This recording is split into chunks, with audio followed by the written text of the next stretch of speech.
Dios, orando en todo tiempo con toda oración y súplica en el Espíritu, y velando en ello con toda perseverancia y súplica por todos los santos y por mí, a fin de que al abrir mi boca me sea dada palabra para dar a conocer con denuedo el misterio del Evangelio, por el cual soy embajador en cadenas, que con denuedo hable de él como debo de hablar. Por favor, oremos juntos. Señor, gracias por el privilegio que nos das de poder abrir las Escrituras y estudiarlas y exponer nuestros ojos, nuestros corazones a la exhortación y la instrucción de tu palabra. Y Señor, pedimos tu asistencia, que seas tú el que utilice tu palabra para tu gloria y para la edificación de tu iglesia. Y rogamos, Señor, de que sea de ánimo y que sea de que traiga convicción, Señor, y que nos realmente, Señor, nos ayude, nos dirige a vivir vidas que sean de agrado a ti. Rogamos estas cosas en el nombre de Jesús. Amén. Amén. Puede tomar sus asientos, hermanos. Bueno, y esta mañana continuamos nuestro estudio en el libro de Efesios y estamos ya en la sección final de la carta a los creyentes en Éfeso. Y la semana pasada estuvimos en la sección de nuestro pasaje en donde el creyente es, usted recordará, instruido y exhortado a estar firmes contra las acechanzas del enemigo, del diablo. Y la exhortación era: estén firmes haciendo uso de la armadura de Dios. En otras palabras, es la forma en la que el creyente es exhortado a estar firmes, no en sus propias fuerzas, sino con la armadura de Dios, con lo que Dios ya ha provisto. Y por esta razón, esta mañana queremos simplemente terminar de ver esa sección en donde se nos llama a los creyentes a estar firmes en contra de las acechanzas. Y por eso hemos titulado el mensaje de esa manera. Ahora, pensando en las diferentes formas en las que la palabra de Dios presenta la vida del creyente, quise comenzar haciendo una pregunta a todos nosotros. ¿Cómo, cuando usted piensa en la vida del creyente, cómo la palabra de Dios presenta la vida del creyente? ¿Cómo presenta la vida del cristiano? ¿Cómo lo hace? Bueno, no hay que ir tan lejos para pensar en cómo la palabra de Dios presenta la vida del cristiano, más que, dado que estamos viendo Efesios, podemos ir a través del libro de Efesios y ver las formas en las que se presenta al creyente aquí, se ha presentado hasta este momento. Desde el principio, quizás usted empiece a pensar, usted recordará en los primeros capítulos, en cómo se presenta al cristiano.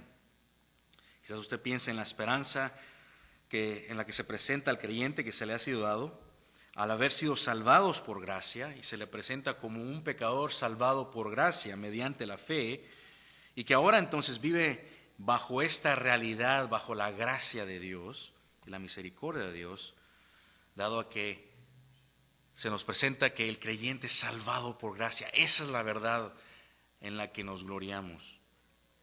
Y lo puede ver ahí en el capítulo 2, versículos 1 al 10. O tal vez usted piense cuando piensa aquí sea recordado cómo aquí en Efesios se presenta al creyente como el que tiene el privilegio de ser miembros del cuerpo de Cristo y del gozo entonces que él tiene de vivir en comunión con otros creyentes. Capítulo 3, versículos 1 al 7.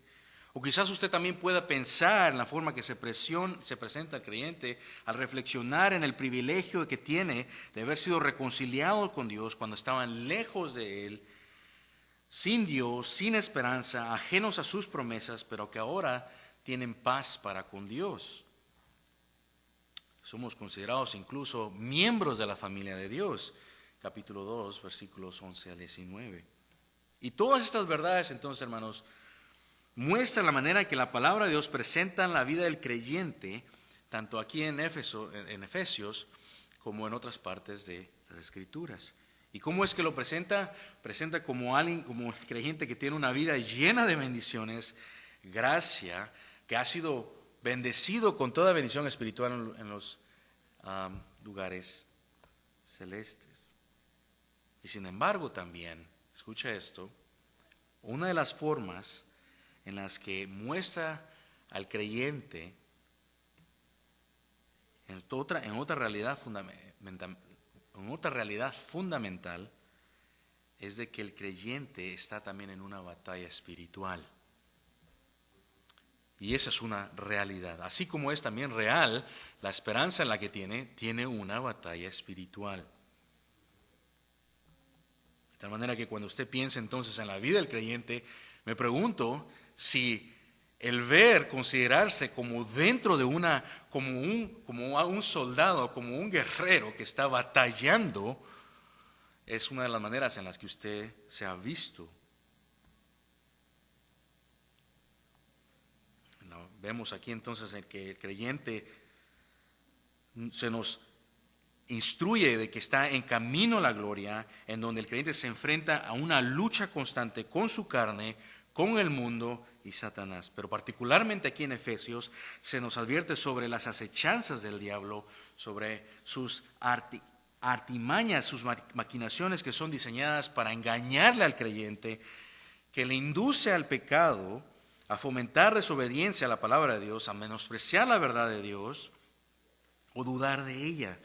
Y esta es una batalla en la que el creyente está de continuo, una batalla en la que realmente las acechanzas de Satanás apuntan directamente a la mente y al corazón del creyente. ¿Con qué objetivo? Bueno, con el objetivo de hacer la vida del creyente infructífera, debilitar su fidelidad a Cristo. Entonces, a la luz de esa verdad, entonces, en la que el creyente está y va a estar desde el momento en el que es salvado, una batalla, en un combate espiritual, hasta que le llame a la presencia, sea llamado a la presencia del Señor, ya que estamos conscientes de ello, el creyente entonces no puede ser no puede ser pasivo o inactivo en la forma en la que se enfrenta a esta batalla. No puede haber alguna pasividad o inactividad. Y por esta razón entonces el creyente es llamado a estar firmes, aquí en nuestro pasaje, haciendo uso de la armadura de Dios que Dios ha provisto. Y realmente en los versículos 14 al 20 se nos ordena a estar firmes y se nos dan dos mandatos para resistir y estar firmes en contra de las acechanzas del diablo. Y realmente es, número uno, los versículos 14 al 16. El primero se encuentra de estar firmes con las armas defensivas. Y número dos, de hacer uso de las armas ofensivas, de los versículos 17 al 20.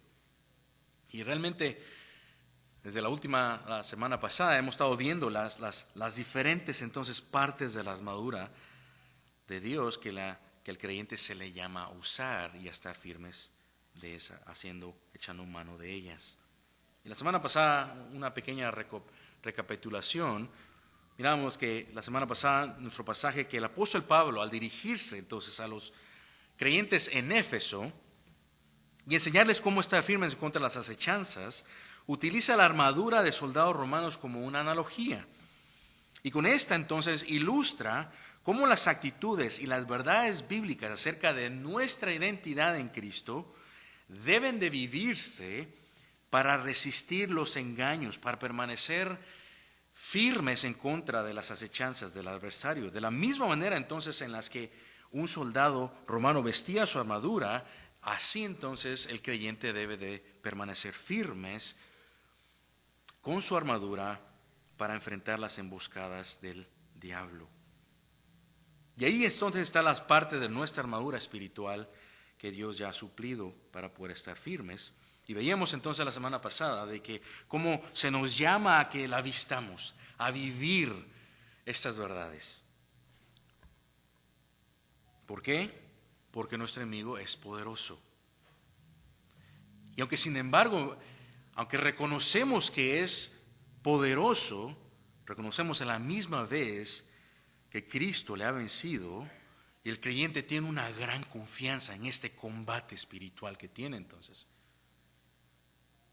No solo porque Cristo eventualmente ha ganado la guerra, sino porque habilita al creyente a poder permanecer firmes en contra de las acechanzas. Pero sin embargo, el creyente tiene que estar consciente de que su enemigo es poderoso. Por eso el versículo 12 decía, porque nuestra lucha no es contra sangre y carne, sino contra principados, contra potestades, contra los poderes de este mundo de tinieblas, contra las huestes espirituales de maldad en las regiones celestes. Por tanto, tomad toda la armadura de Dios para que podáis resistir en el día malo, y habiendo hecho todo, estar firmes. Y con esta es la razón entonces que el versículo 14 se les ordena a los efesios, así como a nosotros también, a estar firmes. Ese es el mandato. Y lo vimos ahí entonces la primera parte, estar firmes con las armas defensivas de los versículos 14 al 16, la semana pasada. Y recordamos simplemente ahí brevemente las partes de la armadura del creyente que pudimos ver, que se nos enseña aquí en la palabra de Dios, en nuestro pasaje. La primera estaba ahí en el versículo 14, en la primera mitad del versículo 14, es el cinturón de la verdad. Y mirábamos de que en el versículo 14, que al hablar de apretarse o de ceñirse la cintura con la verdad, aquí en el texto era realmente un símbolo de estar preparados con prontitud y vigilante actitud con la verdad de Dios, con la palabra de Dios, y realmente que estaba apuntando a vigilantemente, tener esta actitud de vigilantemente buscar, estar controlados con la palabra de Dios en nuestras mentes y en nuestras actitudes. Es decir, que el creyente, para poder permanecer firmes en ese combate en el que se encuentra, no puede estar pasivo en la forma en la que ve la palabra de Dios. Es vital, es imperativo que vea su necesidad de hacer uso de la palabra de Dios, buscarla en su diario vivir. La pasividad con la que el creyente puede estar firme en la batalla es de que reconoce, no dependo de mis propias astucias, de mi propio entendimiento, yo necesito la palabra de Dios día con día. De tal manera que el creyente necesita entonces buscar la palabra de Dios, no solo los domingos por la mañana, a su diario vivir.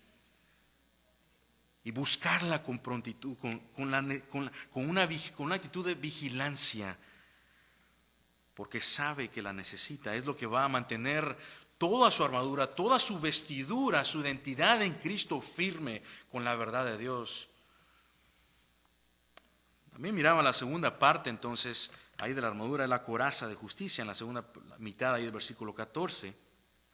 Y esto nos recordamos de que nos daba una imagen hermosa de que si, así como la coraza de metal cubría el pecho y la espalda, pero sobre todo los órganos vitales del soldado romano, así también entonces la justicia de Cristo, con la que hemos sido revestidos por gracia en la salvación, sin mérito alguno, son las que nos protegen nuestros corazones de mentiras que buscan tentarnos, a conducirnos a temores que están completamente apartados del temor de Dios, o mentiras que buscan tentarnos o conducirnos a creer mentiras que alientan una depresión espiritual, un desánimo. No, recordamos que hemos sido salvados por gracia. Y aún así protege aún incluso nuestras emociones, pensamientos que llevan a una ansiedad, a preocupaciones pecaminosas, a una preocupación no bíblica por cosas que son falsas,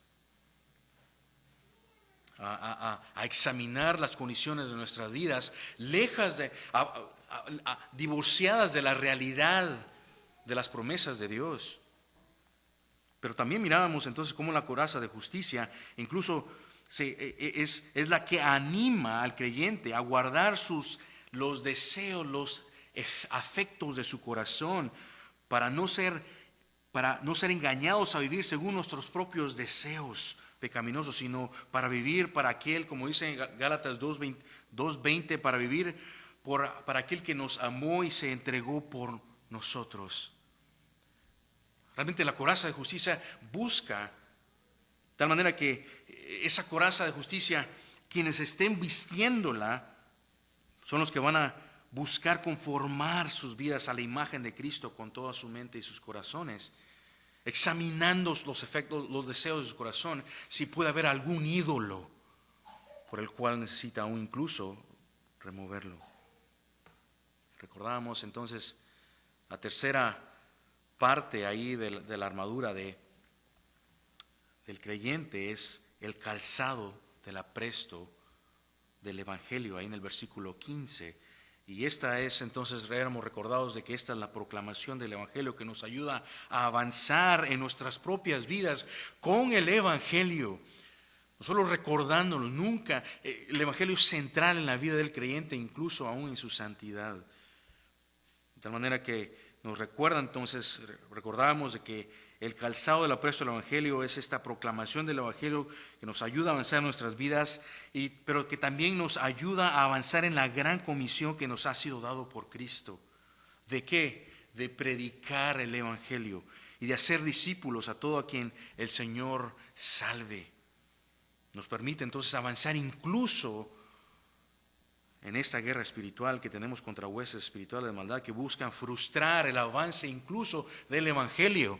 Pero el creyente se le llama a proclamar el Evangelio a quienes aún no lo han escuchado, a inconversos.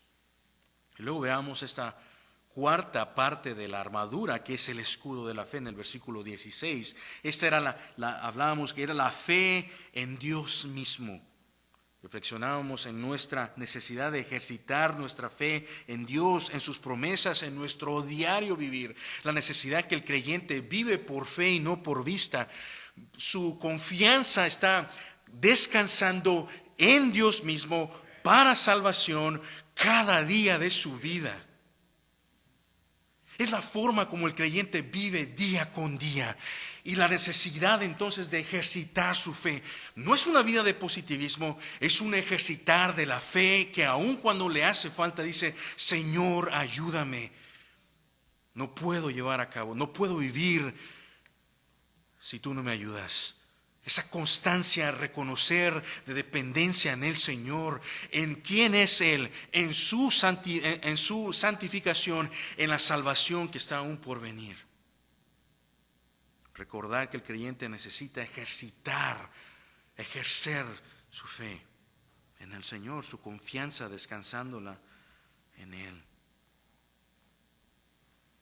Pero después de haber entonces considerado esta cuarta parte de la armadura en la cual defiende el creyente en contra de los ataques del enemigo, ahora vemos aquellas partes que no solo sirven para la defensa, como lo mirábamos en las últimas 4, sino que también vemos ahora entonces aquellas partes de la armadura que también son para contraataque.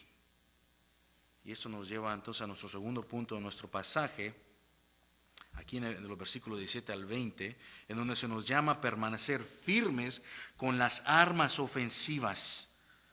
Con las armas ofensivas. En particular se nos ordena a tomar 2 de ellas en particular para contraatacar. Una era el yelmo de la salvación y 2, el escudo de la fe. Y es importante entonces, hermanos, reconocer ello acá, porque el llamado que aún se le hace al creyente aquí de hacer uso de esta armadura. El creyente no solo está llamado a defenderse, sino también a contraatacar en esta guerra en la que se encuentra, una guerra espiritual. Esto, pensando en esta realidad, me recuerda cómo Charles Spurgeon Carlos Spurgeon introdujo uno de sus mensajes sobre Efesios, precisamente aquí en el versículo 16. Y Brian Borgman y Rob Ventura en su libro Guerra Espiritual citan la manera en la que precisamente Spurgeon presentó su sermón en base aquí del versículo 16, lo cual capta con precisión la actitud que el creyente debe de asumir cuanto a su lucha espiritual. Y permítame citar aquí entonces a Brian y a Rob. Y cito, el 27 de octubre de 1861, Carlos Spurgeon predicó un sermón sobre el escudo de la fe en Efesios 6:16. E introdujo su texto con estas palabras. Escucha esto. Como los espartanos, todo cristiano nace un guerrero. Es su destino ser asaltado, pero también es su deber atacar. Parte de su vida estará ocupada en el almacén defensivo, ocuparse en utilizar sus armas defensivas, ya que tendrá que defender fervientemente la fe una vez entregada a los santos. Tendrá que resistir al diablo, pero también tendrá que oponerse a todas sus artimañas. Y al final de ello, habiendo hecho todo, todavía quedar en pie. Fin de la cita. Y Spurgeon estaba correcto en decir que el creyente nace un guerrero a la hora de nacer de nuevo. El creyente no puede ser pasivo, como decíamos en el principio, o inactivo en ello, en la forma en la que se enfrenta a esta batalla. Y es la razón por la cual entonces el versículo 17, Pablo ordena a los efesios a recoger las armas ofensivas, las armas de ataque, misma que ordena también a nosotros, se nos ordena a cada uno de nosotros a hacer uso de ellas. Esto no es una opción, no es opcional para el creyente, sino es incluso una ordenanza. Ya llegamos entonces al versículo 17 en esta mañana. Véala ahí conmigo. Versículo 17 dice, y tomad el yelmo de la salvación y la espada del Espíritu, que es la palabra de Dios. La palabra de Dios. Y vemos acá entonces esta quinta parte entonces de la armadura, el yelmo de la salvación. El versículo 17 nos ordena entonces a tomar con nuestras manos. Vea cómo comienza diciendo el versículo 17. Tomad, una orden. El creyente es ordenado a tomar con sus manos, a ponerse el yelmo de la salvación. ¿Qué era el yelmo de la salvación? O el yelmo, ¿a qué se refería? Bueno, la armadura de el soldado romano, el yelmo era el casco. Era el casco que protegía su cabeza contra flechas y otros golpes durante el combate. Y realmente ese era el propósito del uso del yelmo, del casco, proveer protección. Su propósito principal era proteger la cabeza del soldado. Ahora, en el ámbito del espiritualmente hablando, el yelmo representa entonces de la salvación la protección de nuestra mente al llenarla, escucha esto, con la esperanza de salvación futura que tiene el creyente, que es una esperanza que es certera y que es cercana. Llenar la importancia de llenar nuestras mentes, nuestros corazones con la esperanza que el creyente tiene, una esperanza que es certera, pero que también es cercana. ¿A qué nos referimos con ello? Bueno, hay otro pasaje en particular, tenemos otro pasaje en las Escrituras que muestra este pasaje, esta verdad de una forma más clara. Quiero que vaya ahí a 1 Tesalonicenses capítulo 5, versículo 8, en donde la vemos y vemos esta verdad expresada con mayor claridad. 1 Tesalonicenses capítulo 5, versículo 8,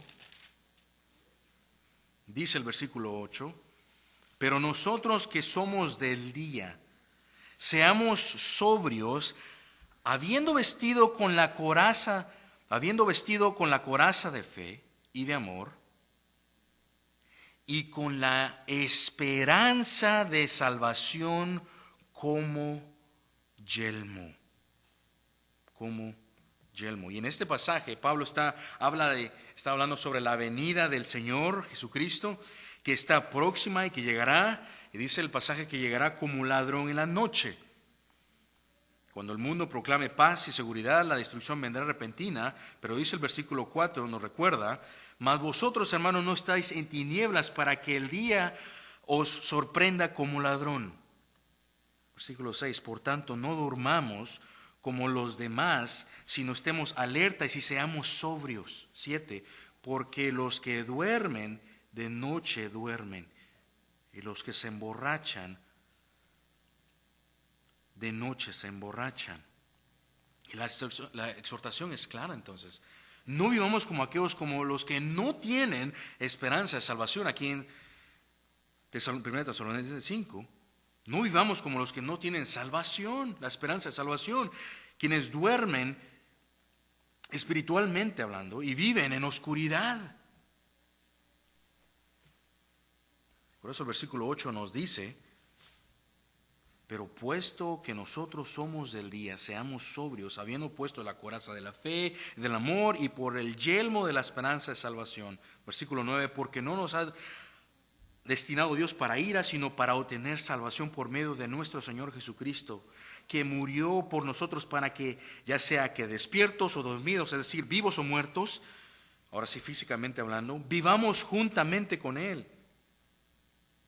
Por tanto, alentados los unos a los otros y edificados el uno al otro, tal como estás haciendo. Y hermanos, esta es la verdad entonces que necesitamos aún nosotros recordar, especialmente en nuestra lucha contra el pecado, cuando usted piensa en su lucha contra el pecado, ya sea con el pecado que está dentro de usted o con el pecado que tenga que lidiar usted de los demás. Y aquí pensábamos entonces en la coraza,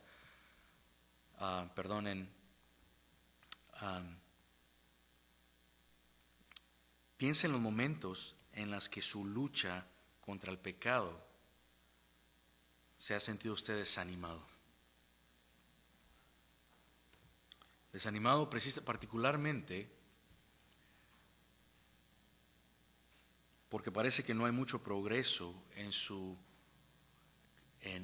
santificación, en áreas en las que está usted luchando. Sigue enfrentándose a las mismas luchas. La tentación puede venir de forma sutil a su pensamiento si no hay el yelmo, el casco de la esperanza de salvación. La tentación puede venir de forma sutil con pensamientos como: ¿para qué sigues intentando vivir fielmente al Señor? ¿Para qué seguir adelante si nada va a cambiar? Ni contigo o con los que estás lidiando. Mejor disfruta la vida, tu vida, fuera de la verdad de Dios. Disfrútala. Si ni siquiera sabes de con certeza de que si esta salvación de la que tanto se habla realmente sea verdad. La realidad de que pensamientos como ellos que son sutiles, pareciera que no ocurrieran, pero ocurren. En ese momento que vienen de una forma sutil, pensamientos cuando menos se los esperan usted, el creyente tiene que venir con el yelmo de la esperanza de la salvación y decir: esa es una mentira. Esa es una mentira. ¿Por qué? Porque sabemos que la obra que Dios ha comenzado en nosotros, Él la terminará, y nuestra salvación está asegurada, no porque esté en base a mis propios méritos, sino en base a los méritos de Cristo. Y no solo ello, sino que también nuestra batalla está asegurada, la victoria está asegurada. Y esta lucha incluso que tenemos contra el pecado no durará para siempre. A comparación de la eternidad, toda una vida es un tiempo momentáneo únicamente. No durará para siempre nuestra lucha. Y el creyente necesita recordarse, traer a su mente nuevamente este casco de la salvación que está pronta. Pronto terminará incluso y vendrá nuestra salvación. El día de salvación en el que este cuerpo de muerte pronto terminará. Y por eso el texto aún decía que necesitamos alentarnos los unos con los otros con estas verdades. Martin Lloyd-Jones, un fiel predicador a principios del siglo XX, habló incluso acerca de la importancia acerca del casco de salvación en la batalla espiritual del creyente. En una de sus predicaciones él explicaba que Satanás busca atacar la esperanza de nuestra salvación y la esperanza incluso de la victoria que le espera al creyente. Y Lloyd-Jones decía que entonces para el creyente echar mano de la esperanza de la salvación es vital en su vida. ¿Por qué? Porque a menudo Satanás viene y cambia su táctica. ¿De qué manera? En donde primero intenta sembrar dudas sobre la palabra de Dios y de llevarle a la desobediencia a ella. Pero luego después cambia su táctica y si no funciona, cuando el creyente persevera resistiendo ante esas chanzas, cambia su táctica y Satanás dirige su ataque contra la certeza de nuestra esperanza, de nuestra salvación futura incluso, todo. Y lo hace especialmente cuando sabe el creyente que la batalla está llegando a su fin y el creyente está más cerca de la presencia de su Señor. Y el triunfo para el creyente cada día, entonces, ¿qué pasa? Se acerca más a ese triunfo. Y Lloyd-Jones estaba correcto en esa observación que hacía. Entonces, hermanos, para nosotros el yelmo de la salvación es crucial. Es crucial para el creyente porque le recuerda entonces que el final de la batalla está cerca. Y esto nos fortalece. Nos fortalece cuando ya no siente ánimo, cuando ya no siente fuerzas. Y luego piensa en la batalla que está pronta a terminar y le da una visión completa del conflicto entonces en el que estamos. Nos recuerda que nuestra victoria está asegurada, que muy pronto nuestro enemigo será completamente destruido. Y esta esperanza es de gran valor para nosotros. Es de gran valor. Agarra ánimo. Agarra ánimo. La importancia del yelmo de la salvación que tiene el creyente cuando está para poder atacar. La segunda arma que mirábamos entonces de ofensiva del creyente de la armadura de Dios es la espada del Espíritu, que es la palabra de Dios. Y solía una pregunta entonces, ¿a qué se refiere el texto acá con la espada del Espíritu? Me gusta lo que dice el diccionario bíblico de Ertzmann. Nos recuerda que la espada en sí, cuando se hablaba de la espada en armadura de un soldado, la espada era considerada una de las armas de ofensiva, una de las armas hirientes de guerra y conflicto que estaba diseñada, escucha esto, para infligir el mayor daño al oponente. A diferencia de flechas o la honda, la lanza, posiblemente la jabalina, la espada es y era una arma utilizada cuando las líneas de infantería se enfrentaban o se enfrentan en batalla. De tal manera de que el arma de guerra más mencionada en la Biblia, en los relatos de guerra real, también como metáfora de actividad de Dios y su pueblo, es la espada. Fin de la cita. Y pensando entonces aquí en nuestro pasaje, en el contexto de nuestro pasaje, el texto mismo nos dice lo que se refiere con la espada del Espíritu. Esto es la palabra de Dios. Pero lo importante notar ahí en el texto es el tipo de la palabra griega que se usa para describir precisamente la palabra de Dios. La palabra ahí en el griego es rema, que tiene la idea de comunicar o de comunicar la palabra de Dios. Y hacerlo principalmente de forma oral, verbal. Hacer uso de esta palabra de Dios. Comunicarla de forma oral. Y creo que ayuda a ello, a nosotros pensar en cómo hacer uso de la palabra de Dios. Resalta nuestra necesidad de hacer uso de la verdad de Dios durante nuestra lucha contra tentaciones o dudas de la palabra de Dios. ¿Y cómo las hacemos?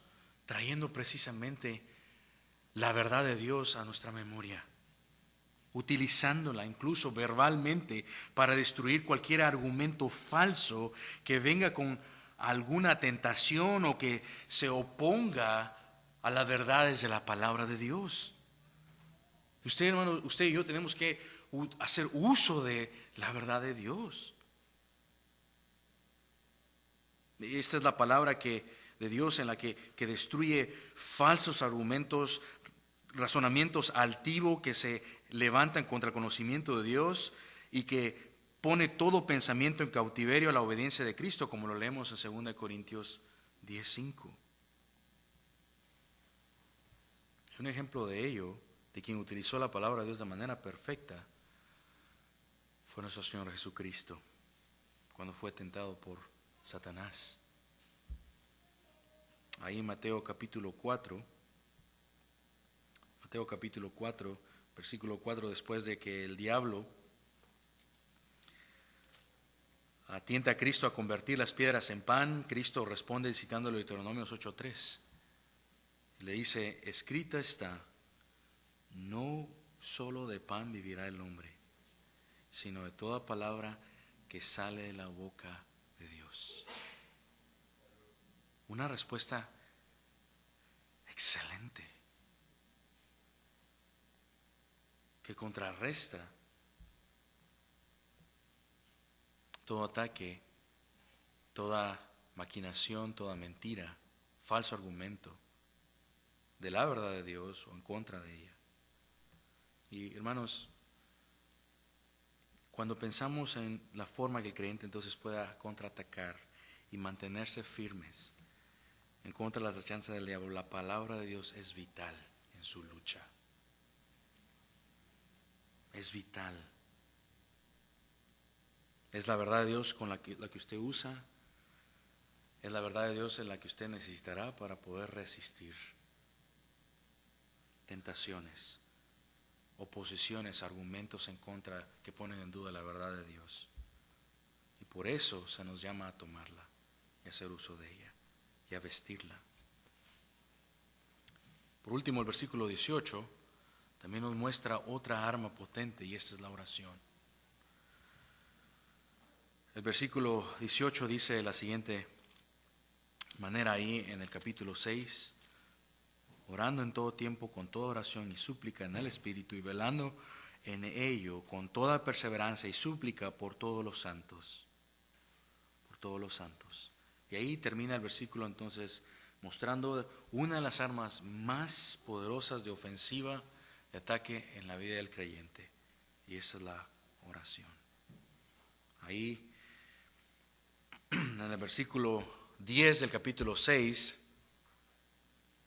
se llama, aquí en Efesios, se llama al creyente a que se fortalezca en el Señor y en el poder de su fuerza y a revestirse de la armadura de Dios.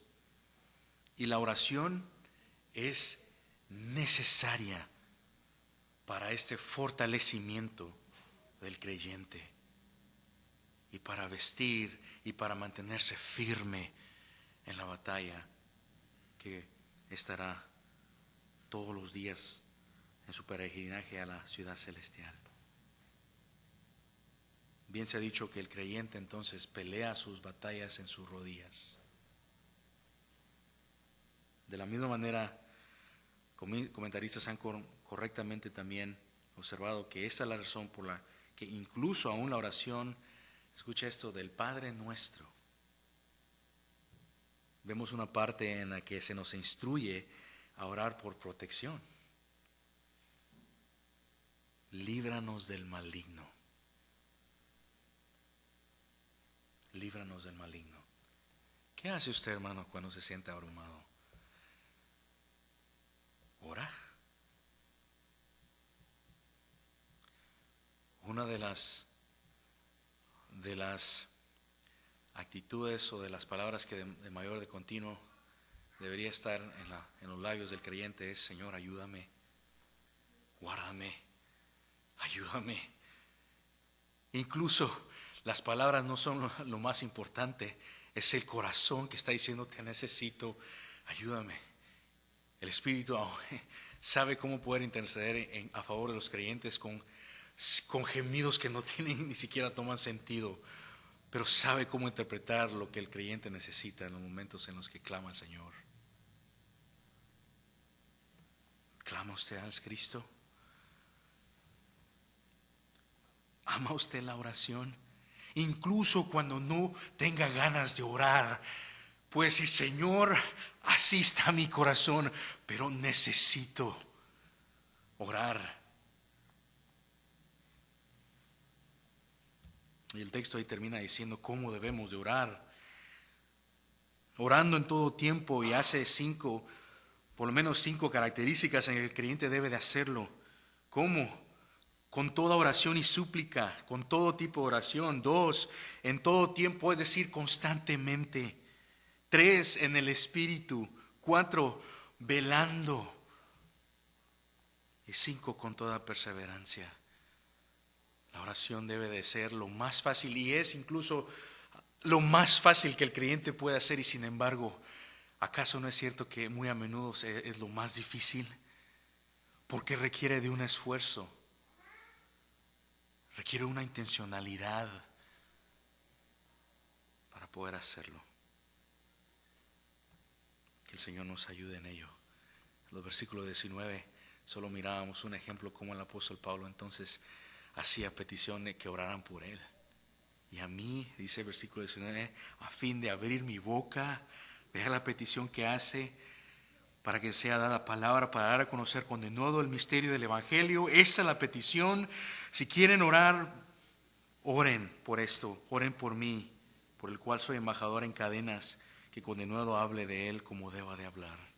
Necesito que oren por mí. Pablo sabía que necesitaba la oración para poder seguir adelante en la misión, en lo que estaba llevando a cabo, en la proclamación del Evangelio. Hermanos, usted y yo necesitamos la oración de igual manera. Que el Señor nos ayude a vivir de esa manera. Señor,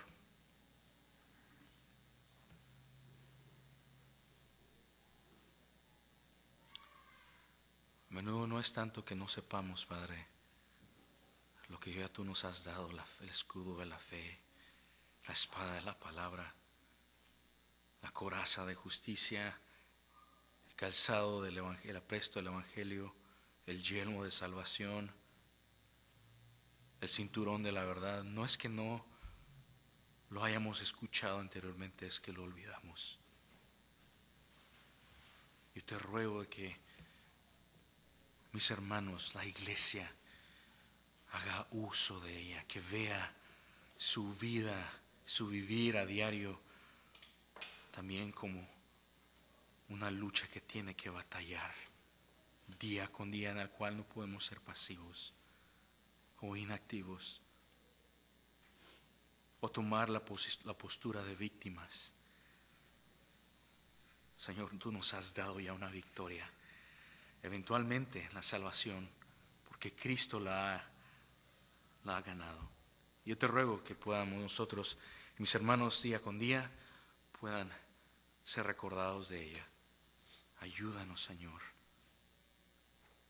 a permanecer fieles a ti, firmes en la batalla, haciendo uso de la armadura de Dios. Oramos esto en tu nombre, en el nombre de Cristo Jesús. Amén.